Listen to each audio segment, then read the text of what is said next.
Medical संस्थानों में दाखिले के लिए होने वाली नीट परीक्षा में कथित धांधली पर मचा कोहराम अभी खत्म भी नहीं हुआ कि अब उत्तर प्रदेश में यूपी लोकसेवा आयोग द्वारा सिविल जजेस के पदों पर भर्ती के लिए आयोजित की जाने वाली पीसीएसजी के मुख्य परीक्षा में गड़बड़ी का सनसनीखेज मामला सामने आया है। इस मामले में सिर्फ आरोप ही नहीं लगे हैं, बल्कि खुद यूपी लोक सेवा आयोग ने इलाहाबाद हाईकोर्ट में माना है कि रिजल्ट तैयार करने वाले अफसरों की लापरवाही के चलते गलत कोडिंग की वजह से 50 अभ्यर्थियों की कॉपियां बदल गई थी। आयोग ने रिजल्ट तैयार करने वाले 5 अधिकारियों को दोषी मानते हुए 3 को सस्पेंड कर दिया है। हैरान कर देने वाली बात यह है कि यूपी पीसीएसजे 2022 की जिस भर्ती परीक्षा में गड़बड़ी की बात सामने आई है, उसका फाइनल रिजल्ट कई महीने पहले ही जारी हो चुका है।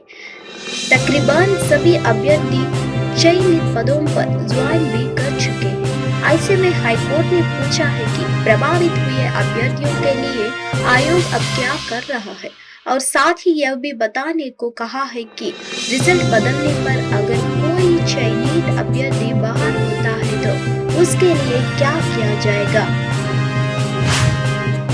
प्रधानमंत्री मोदी मंगलवार को राष्ट्रपति के अभिभाषण पर धन्यवाद प्रस्ताव पर जवाब दे सकते हैं। विपक्ष के नेता राहुल गांधी की हिंदू धर्म पर टिप्पणी पर बसपा और उसके सहयोगियों ने नाराजगी जताई है। हंगामा सबसे पहले तब हुआ जब गांधी ने सत्ता पक्ष की ओर इशारा करते हुए कहा कि जो लोग खुद को हिंदू कहते हैं वे हिंसा की बात करते हैं। उन्होंने किसानों की मांग पूरी न करने और नीट को लेकर चल रहे विवाद को लेकर केंद्र पर निशाना साधा। आज प्रधानमंत्री मोदी लोकसभा में राष्ट्रपति के अभिभाषण पर धन्यवाद प्रस्ताव की चर्चा का जवाब दे सकते हैं। प्रधानमंत्री मोदी आज पहली बार एनडीए के सांसदों को संबोधित कर सकते हैं। वही एक दिन पहले नेता प्रतिपक्ष राहुल गांधी ने भगवान शिव का चित्र दिखाते हुए सत्ता पक्ष को आड़े हाथों लिया था। बीजेपी ने गांधी के भाषण में किए गए कई दावों को चुनौती दी है और अध्यक्ष ओम बिरला से कार्रवाई की मांग की है। संसद परिसर में एनडीए संसद दल की बैठक के लिए पीएम मोदी पहुंचे हैं। दिल्ली में एनडीए संसदीय दल की बैठक में एनडीए नेताओं ने पीएम मोदी का स्वागत किया। समाजवादी पार्टी के प्रमुख और सांसद अखिलेश यादव ने कल लोकसभा में राहुल गांधी के भाषण और उनकी हिंदी टिप्पणी पर कहा, अग्निवीर, ओपीएस और किसानों के मुद्दे कायम हैं। सरकार भले ही नई हो, लेकिन मुद्दे पुराने हैं। यह बसपा की रणनीति है। प्रधानमंत्री नरेंद्र मोदी, राजनाथ सिंह और अमित शाह सहित कई शीर्ष मंत्रियों ने सोमवार को लोकसभा में राष्ट्रपति के भाषण पर बहस के दौरान विपक्ष के नेता राहुल गांधी द्वारा सरकार पर आरोप लगाए जाने के दौरान हस्तक्षेप किया। यह पहली बार था जब मोदी ने 2014 से प्रधानमंत्री के रूप में अपने कार्यकाल के दौरान सदन में किसी संसद के भाषण के दौरान हस्तक्षेप किया है।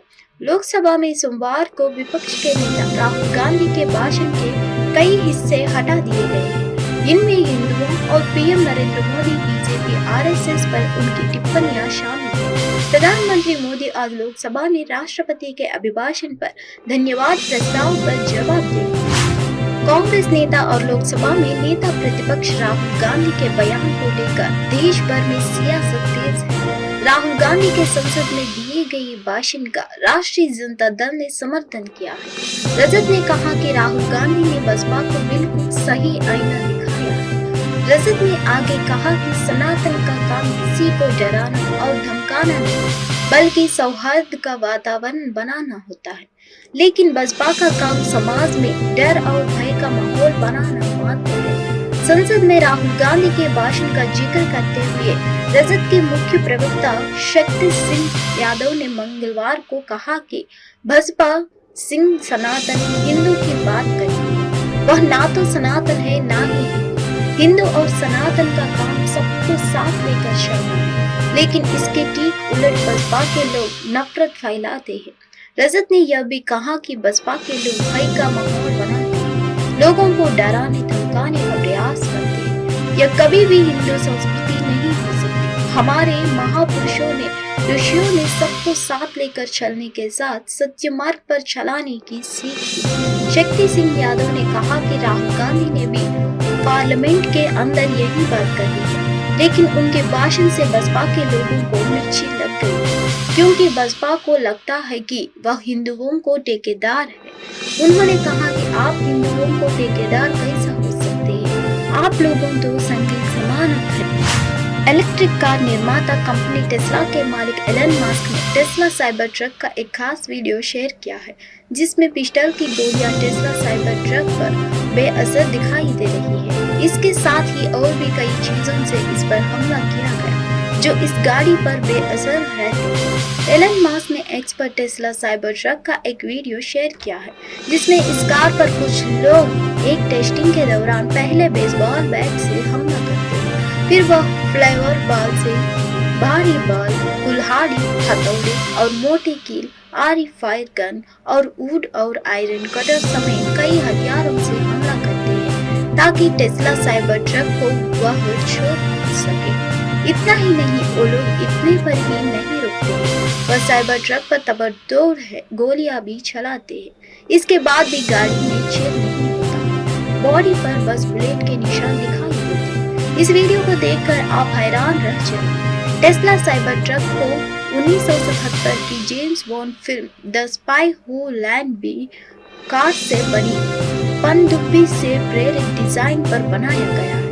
इस कार का फ्यूचरिस्टिक किलोमीटर प्रति घंटे की रफ्तार पकड़ लेती है।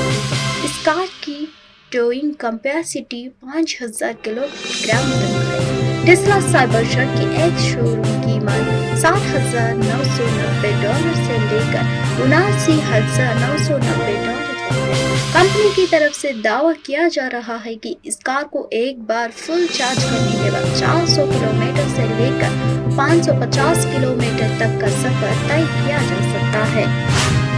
प्रधानमंत्री मोदी ने मंगलवार को संसदीय दल की बैठक की अध्यक्षता की।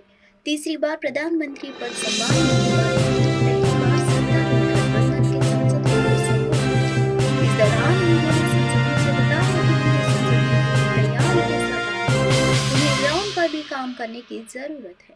एनडीए की बैठक ऐसे समय पर हुई है जब संसद के